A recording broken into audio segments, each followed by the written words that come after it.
خیلی از دوستان ما در مناطق روز جمعه قایقشون رو روشن میکنن یواشکی قبل از نماز جمعه یا شب جمعه که شب توبه و استغفار است، شب صلوات و درود است، شب آمادگی است برای حضور در نماز جمعه.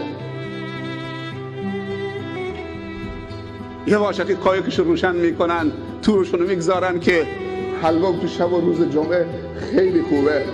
قایقام کمن، اکثرا میرن تو نماز جمعه، ما بریم که درآمد خوبی داره. این را بدانید که هر کسبی و هر تجارتی که هنگام اذان نماز جمعه باشد اون زقوم است و اون حرام است. اگر دنیای حبور باشد، دنیای حلوا باشد، سنگ 50,000 تومان و 60,000 تومان هم بفروشید، اون حرام است و زقوم است. و لقب ایمانو از انسان میگیرد. اعوذ بالله